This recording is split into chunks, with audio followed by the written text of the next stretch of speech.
سیدہ لبابہ صغرا رضی اللہ عنہا، ان کا نام لبابہ صغرا ہے. ان کی بڑی بہن کا نام لبابہ کبرا تھا، ٹھیک ہے، جس کی کنیت ام فضل تھی. ام فضل جو تھی وہ حضرت کس کی وائف تھی؟ عباس کی. شاباش، یاد ہے، شکر. پیچھے ہم پڑھ چکے ہیں ان کے بارے میں، ام الفضل کے بارے میں. حضرت عباس کی اہلیہ تھی. وہ سیدنا عباس بن عبد المطلب کی بیوی تھی. لبابہ صغرا کا خاوند ولید بن مغیرہ تھا. کون تھا؟ ولید بن مغیرہ. ولید بن مغیرہ کے بارے میں آپ جانتے ہیں جو آیات بھی اتری تھی. ان کا بیٹا عسکری تاریخ کا مشہور جرنیل خالد بن ولید تھا. ان کی ایک اور بہن تھی جن کا نام، جو حضور صلی اللہ علیہ وسلم کی زوجہ محترمہ بھی تھی، میمونہ. یس، حضرت میمونہ. ایک اور بہن بھی تھی، شاباش، اسما. یس، ایک اور بھی تھی، سلمہ. نبی صلی اللہ علیہ وسلم نے فرمایا کہ یہ 4 بہنیں مومنہ ہیں. یعنی اللہ کی شان ہے نا کہ کسی کو کیسا شوہر کی رفاقت میسر آئی، کسی کو کیسے کی، لیکن یہ کہ بہنیں سب مومن تھیں، سب اسلام لائیں، اور سب کا ہی تاریخ میں ایک مقام ہے. لبابہ صغرا کا لقب اسما تھا، عین کے ساتھ، عین صاد الف میم حمزہ. ان کا تعلق قبیلہ قیس بن اعلان سے تھا. اس کتاب میں نہیں ہے. ان کا تعلق کس سے تھا؟ قبیلہ قیس بن اعلان سے تھا. ان کے شوہر جو ہیں ولید بن مغیرہ، اس کے بعض روایات میں آتا ہے 10 اور بعض میں آتا ہے 13 بیٹے تھے. 13 بیٹے تھے، جن میں سے 3 بیٹے مسلمان ہوئے تھے. خالد بن ولید، ولید بن ولید اور ہشام بن ولید، یہ 3 بیٹے مسلمان ہوئے تھے. ان کی 2 بیٹیاں بھی مسلمان ہوئی تھیں جن کا نام فاطمہ اور فاختہ تھا. پرندے کا نام ہے نا فاختہ، لیکن عربی نام ہے یہ بھی. تو یہ مسلمان ہوئی. ولید بن ولید جو تھے، ان کی وفات ہوئی تھی عمرۃ القضاء کے بعد، جس کا ان کی والدہ کو بہت شدید صدمہ پہنچا تھا، اور شاعرہ بھی تھی، تو ان کے حق میں مرثیے کہے، اور بہت دلدوز مرثیے ہیں. نبی صلی اللہ علیہ وسلم نے ان کی پوئٹری سنی اور اس کے بعد ان کو سجیسٹ کیا کہ اس کو پڑھنے کی بجائے قرآن کی آیت پڑھو، وجاءت سکرۃ الموت بالحق ذلک ما کنت منہ تحید، کہ موت کی بے ہوشی حق لے کر پہنچے. یعنی ہر ایک کے پاس اس موت نے آنا ہے، تو وہ ایک حق ہے، حقیقت ہے، اور تمہارے بیٹے پر موت آ گئی. یہی چیز ہے جس سے انسان بھاگتا ہے. صرف وہ نہیں بلکہ ہم میں سے ہر شخص موت سے فرار چاہتا ہے، لیکن موت کا تو ایک وقت مقرر ہے. تو بہرحال پھر اس کے بعد ان کو کچھ صبر آ گیا. ان کی والدہ کا نام ہند بنت عوف الحمیریہ تھا. ہند تھا والدہ کا نام، ٹھیک. خالد بن ولید زمانے جاہلیت میں قریش کے سرداروں میں سے ایک سردار تھا. اس نے جنگ احد میں قریش کو برتری دلائی تھی، کیونکہ خالد بن ولید نے اپنی عقابی نگاہوں سے بھانپ لیا تھا کہ مسلمان تیر اندازوں نے پہاڑی درہ چھوڑ دیا ہے، جس پر جمع رہنے کا حکم انہیں رسول اللہ صلی اللہ علیہ وسلم نے دیا تھا. خالد بن ولید نے موقع پا کر پیچھے سے اچانک حملہ کر دیا اور مسلمانوں کا قتل عام کیا، جس سے مسلمانوں کو بہت سخت نقصان اٹھانا پڑا. تو ویسے تو لبابہ ایک صحابیہ ہیں، لیکن ان کی ایک طرح سے جو بڑی پہچان ہے وہ اپنے بیٹے کی وجہ سے ہے، جو کہ ایک بہت تاریخ کا بہادر اور سیف اللہ کا لقب جس کو نبی صلی اللہ علیہ وسلم نے دیا تھا.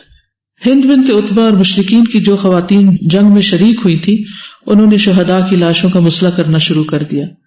ہند بن عتبہ نے سیدنا حمزہ کا پیٹ چاک کر دیا، ناک اور کان کاٹ دیے، اور دوسری مشرک خواتین نے بھی یہی طرز عمل اختیار کیا.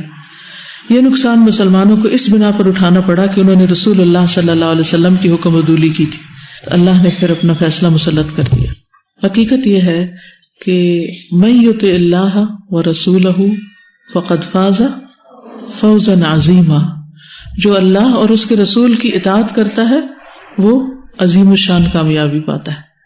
صحابہ کی کامیابیاں نبی صلی اللہ علیہ وسلم کی اطاعت میں تھی، اور آج ہمارے لیے بھی جو اطاعت کا راستہ ہے وہ کامیابی کا راستہ ہے. اگر ہم یہ سوچیں کہ آپ کے طریقوں کو چھوڑ کر جدید یا قدیم دور کے فلسفیوں یا مفکرین یا اوروں کے راستوں پر چلیں یا ان کی آئیڈیالوجی کو اپنائیں، تو اس میں خسارہ ہی خسارہ ہے. فتح مکہ سے پہلے قریش کے 3 عظیم جرنیل مدینہ منورہ پہنچے. انہوں نے رسول اللہ صلی اللہ علیہ وسلم کے ہاتھ پر بیعت کر کے اسلام قبول کر لیا. وہ 3 عظیم جرنیل یہ تھے: خالد بن ولید، عمرو بن العاص، عثمان بن ابی طلحہ.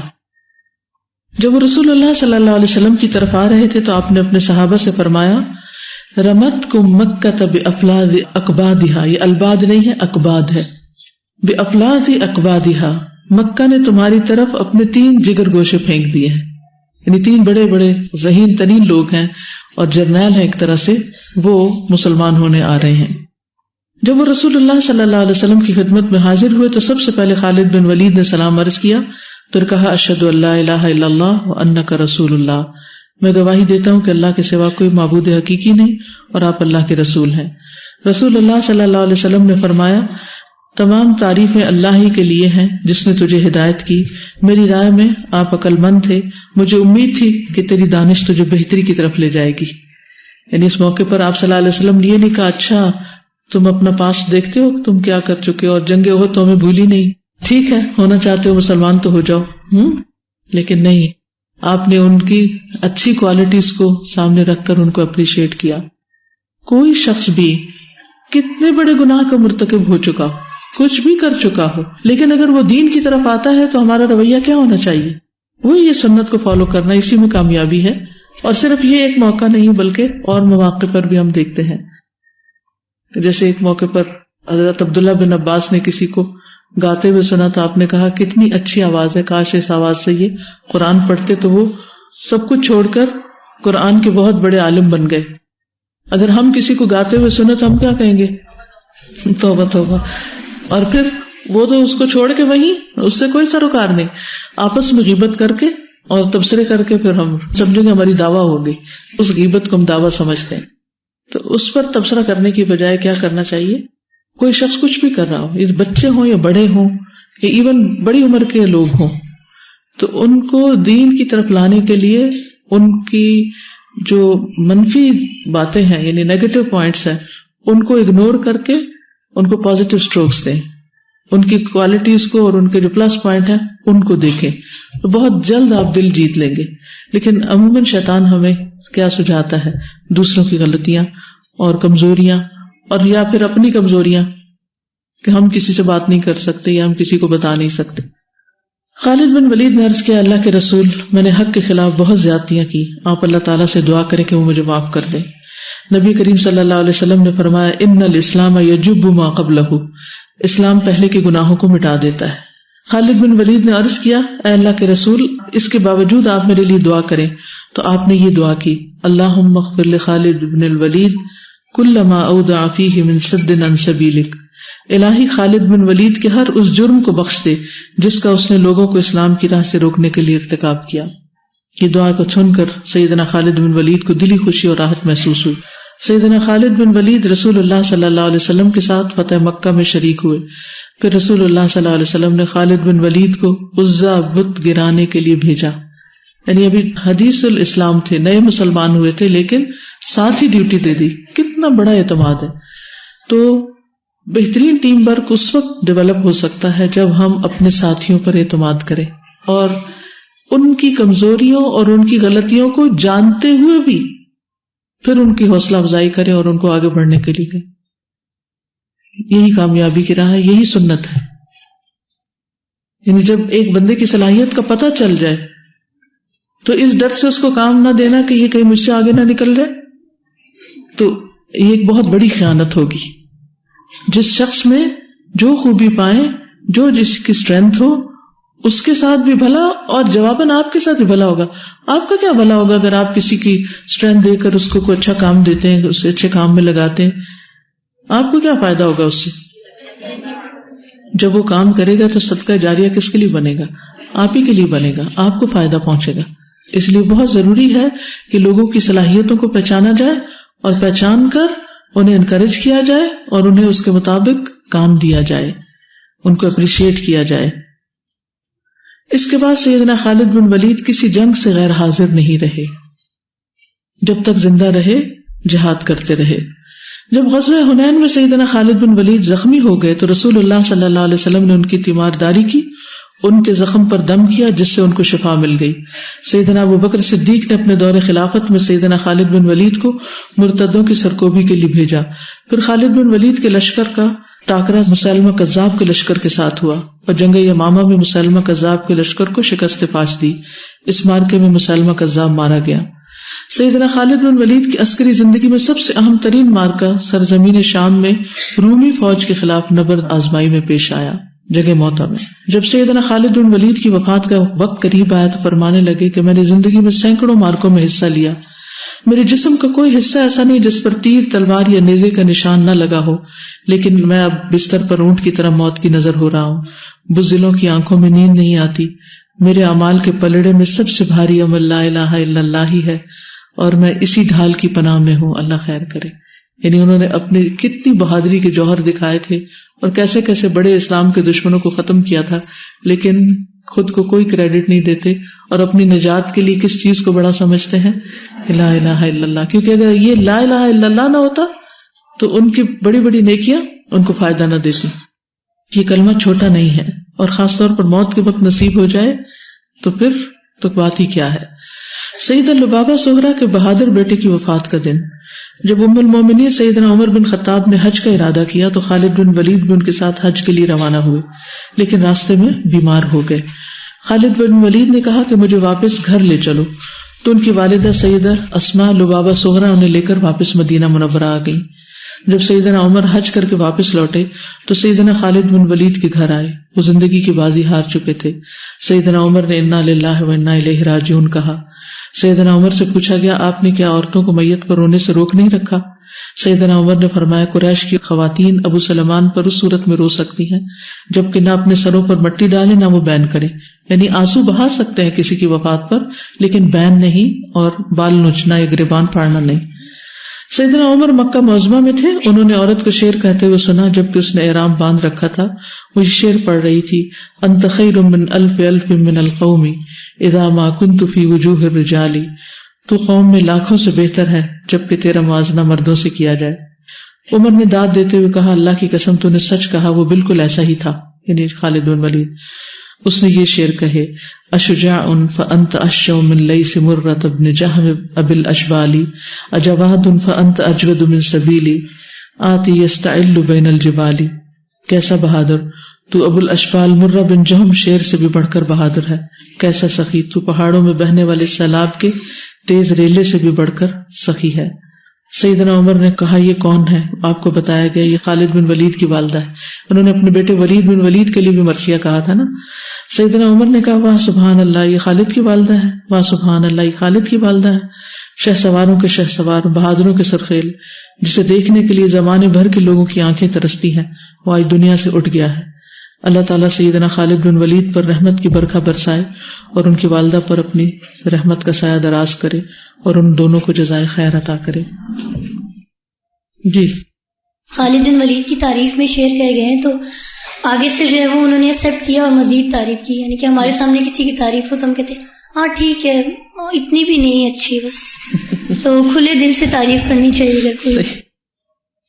جیسے خالد بن ولید کا آتا ہے کہ بہت بہادری سے لڑتے تھے، تو کیا چیز تھی نا جو ان کو اس طرح لڑنے پہ مجبور کرتی تھی؟ تقدیر پر جو ایمان ہوتا ہے، مطلب وہ انسان کو بہادر بناتا ہے۔ اب ان کو پتا تھا جدھر میری موت آنی ہے، اب اتنی جنگوں میں انہوں نے حصہ لیا اور شہادت کا ظاہر شوق بھی ہوگا ان کو، اور وہ یہ کہہ رہے ہیں کہ میں مر رہا ہوں کس پہ؟ بستر پہ مر رہا ہوں۔ تو جہاں انسان کی موت لکھی ہوتی ہے وہیں پہ ہوتی ہے۔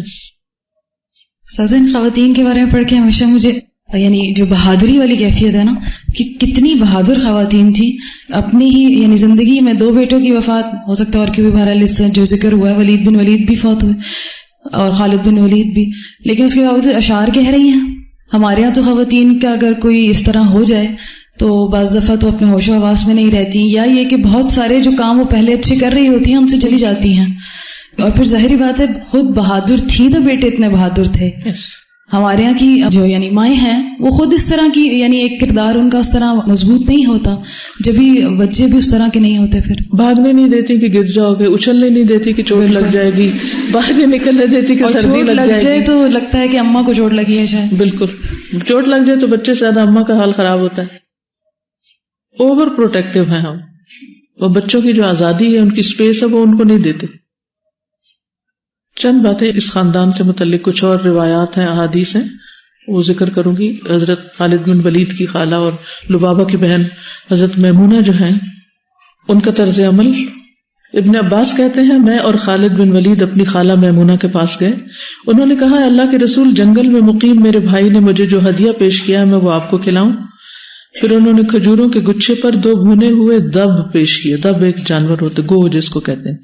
لیکن رسول اللہ صلی اللہ علیہ وسلم نے فرمایا یہ میری قوم کے کھانوں میں سے نہیں اور مجھے اس سے گھن آتی ہے. پھر ابن عباس اور خالد نے وہ کھا لیے. لیکن میمونہ رضی اللہ عنہا نے کہا جو کھانا رسول اللہ صلی اللہ علیہ وسلم نہیں کھاتے وہ کھانا میں نہیں کھاؤں گی. پھر رسول اللہ صلی اللہ علیہ وسلم نے مشروب طلب کیا تو دودھ کا پیالہ پیش کیا گیا, آپ نے پیا. پھر رسول اللہ صلی اللہ علیہ وسلم نے فرمایا جس کو اللہ کھانا کھلائے وہ کہے اے اللہ ہمارے لیے اس میں برکت عطا فرما اور ہمیں اس سے بہتر عطا فرما. یہیں سے وہ دودھ کی دعا ہے اللہم بارک لنا فی وزدنا منہ, کیونکہ میرے علم میں کوئی ایسی چیز نہیں جو کھانے اور پینے دونوں سے کفایت کر سکے سوائے دودھ کے. یعنی دودھ جو ہے وہ کھانا بھی ہے اور پینا بھی ہے. پھر ام فضل کے بارے میں آتا ہے. ام فضل کہتی ہے کہ میں آپ کے پاس سے گزری جبکہ نبی صلی اللہ علیہ وسلم حتیم میں تھے. آپ نے کہا ام فضل, میں نے کہا اللہ کے رسول میں حاضر ہوں. آپ نے فرمایا تم ایک بچے سے حاملہ ہونے والی ہو. میں نے کہا یہ کیسے ہو سکتا ہے جبکہ قریشیوں نے قسمیں اٹھائی ہیں کہ عورتیں بچہ نہیں جنیں گی. آپ نے فرمایا وہی ہوگا جو میں کہہ رہا ہوں, جب بچہ پیدا ہو تو میرے پاس لے آنا. جب وہ پیدا ہوا تو وہ آپ کے پاس لائیں. آپ نے اس کا نام عبداللہ رکھا, اپنے لعاب دہن کی گھٹی دی, پھر فرمایا اسے لے جاؤ تم اسے عقل مند پاؤ گی. یہ کون تھے؟ عبداللہ بن عباس. عبداللہ بن عباس. حضرت جعفر کی بیوی اسماء بنت امیس تیسری بہن, ان کے بارے میں آتا ہے عبداللہ بن جعفر کہتے کہ ہماری والدہ اسماء بنت امیس آئیں اور آپ سے ہماری یتیمی اور اپنے غم کا اظہار کرنے لگی کیونکہ حضرت جعفر شہید ہو گئے تھے. تو آپ نے فرمایا تمہیں ان پر فقر و فاقہ کا اندیشہ ہے, میں دنیا اور آخرت میں ان بچوں کا سرپرست ہوں. تو اس طرح ان کو تسلی دی. حضرت لبابہ کے شوہر ولید بن مغیرہ عقل مند انسان تھا لیکن ماحول کی وجہ سے اور دوستوں کے مشوروں کی وجہ سے مسلمان نہیں ہوا. ابن عباس سے روایت ہے کہ ولید بن مغیرہ رسول اللہ صلی اللہ علیہ وسلم کے پاس آیا, آپ نے اس کو قرآن پڑھ کر سنایا تو گویا اس کا دل نرم ہو گیا, یعنی وہ پگھلنے لگا. کون سا موقع تھا؟ قریش کے سرداروں نے مختلف قسم کے مشورے کیے تھے تو پھر ان کو بھیجا گیا تھا نبی صلی اللہ علیہ وسلم کے پاس, تو ان کا چہرہ بدل گیا تھا. کون سی صورت پڑھی گئی تھی؟ فصلت کی ابتدائی آیات تھی. جب یہ بات ابو جہل کو پہنچی تو وہ اس کے پاس گیا اور کہا اے چچا, آپ کی قوم کے لوگ چاہتے ہیں کہ آپ کے لیے مال جمع کر دیں. اس نے کہا کیوں؟ ابو جہل نے کہا کیونکہ آپ محمد کے پاس گئے صلی اللہ علیہ وسلم, اس لیے کہ وہ آپ کو مال دیں تاکہ آپ ان سے اعراض کریں. تو مغیرہ کہنے لگا قریش کے لوگ جانتے ہیں کہ میں ان سب سے زیادہ دولت مند ہوں, یعنی مجھے مال کی ضرورت نہیں. اب یہ کون بہکا رہا ہے؟ ابو جہل بہکا رہا ہے. تو ابو جہل نے کہا پھر آپ محمد صلی اللہ علیہ وسلم کے بارے میں کوئی ایسی بات کریں جو آپ کی قوم کے لوگوں تک پہنچے کہ آپ اس کا انکار کرتے ہیں. تو اس نے کہا میں کیا کہوں, اللہ کی قسم تم میں سے کوئی ایسا آدمی نہیں جو مجھ سے زیادہ شعروں کو جانتا ہے اور نہ ہی مجھ سے زیادہ اس کے رجزیہ ترانوں کو جانتا اور نہ اس کے قصیدوں کو جانتا ہوں اور نہ جنوں کے اشعار کو جانتا ہوں. اللہ کی قسم جو محمد کہتا ہے وہ ان میں سے کسی بھی چیز کے مشابہ نہیں, یعنی سب سے بہترین کلام ہے آپ کا. اور اللہ کی قسم محمد جو بات کہتا ہے اس کی بات میں شیرینی ہے, مٹھاس ہے, اور اس کے اوپر گویا کہ لذت ہے, اور اس کے اوپر والا حصہ پھل دینے والا ہے اور نیچے والا بہت ہی سرسبز و شاداب اور بلند ہے. وہ مغلوب نہیں ہوتا, یعنی اس سے زیادہ کوئی چیز بلند نہیں ہوتی, وہ نیچے والی چیز کو توڑ پھوڑ کر رکھ دیتا ہے. تو ابو جہل نے کہا آپ کی قوم کے لوگ آپ سے راضی نہیں ہوں گے جب تک آپ ان کے بارے میں کوئی ایسی بات نہ کہیں, یعنی کوئی غلط بات نہ کہیں. تو اس نے کہا مجھے چھوڑ دو تاکہ میں غور کروں, اور اس نے اس پر غور کیا اور کہا کہ نہیں ہے یہ مگر ایک جادو جو نقل کیا گیا. ان هو الا سحر یؤثر انه فکر وقدر ثم قتل کیف قدر. تو یہ آیات پھر نازل ہوئی تھی اس واقعے کے بعد. اور پھر اللہ تعالیٰ نے فرمایا چھوڑ دو اس شخص کو جسے میں نے اکیلے پیدا کیا, میں نے اسے لمبا چوڑا مال دیا اور حاضر رہنے والے بیٹے عطا کیے. کہتے کہ 10 یا 13 بیٹے تھے اس کے, اور اس کو اپنے سردار ہونے پر فخر بھی بہت زیادہ تھا.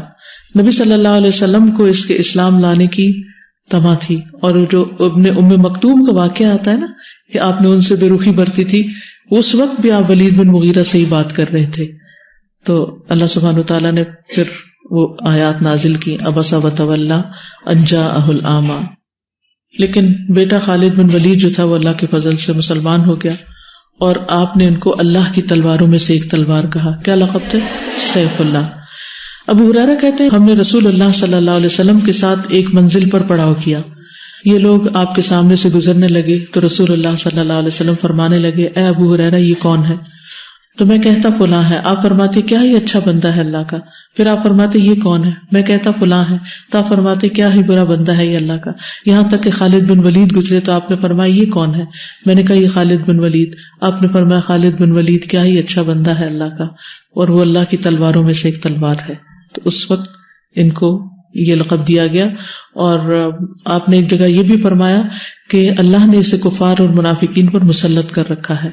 نبی صلی اللہ علیہ وسلم کی مجلس میں ایک دفعہ حضرت ابن عباس تھے اور خالد بن ولید تھے. آپ کو دودھ کا پیالہ پیش کیا گیا تو آپ کے بائیں طرف خالد بن ولید تھے اور دائیں طرف ابن عباس.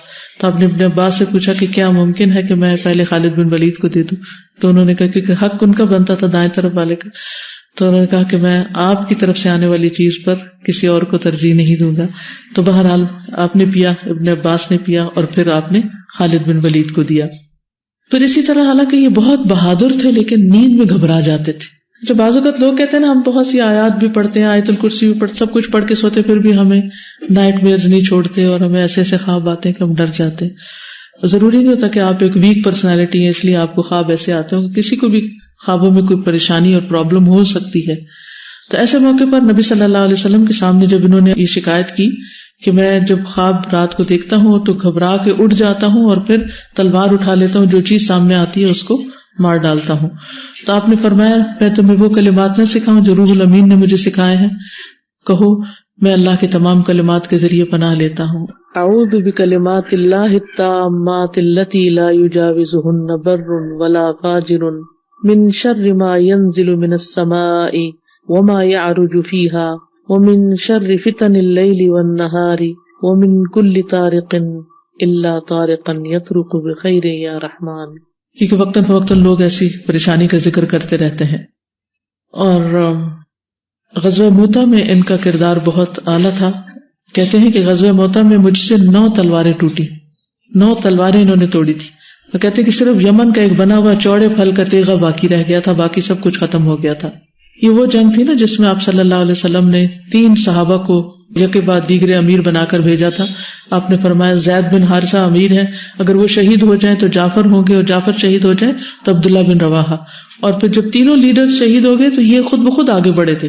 انہیں کسی نے لیڈر بنایا نہیں تھا، لیکن چونکہ جنگی صلاحیت ان میں زیادہ تھی تو انہوں نے آگے بڑھ کر کمان لے لی جنگ کی، اور پھر اس کے بعد جھنڈا پکڑ لیا. اور آپ صلی اللہ علیہ وسلم نے ان کے بارے میں پھر فرمایا تھا کہ یہ اللہ کی تلواروں میں سے ایک تلوار ہے. اور اسی بہادری کی وجہ سے آپ صلی اللہ علیہ وسلم نے ان کو یہ لقب دیا تھا. انہوں نے اپنی زرہیں جو تھیں وہ اللہ کی راہ میں وقف کر رکھی تھی. نبی صلی اللہ علیہ وسلم نے اس معاملے میں بھی ان کی تعریف کی تھی.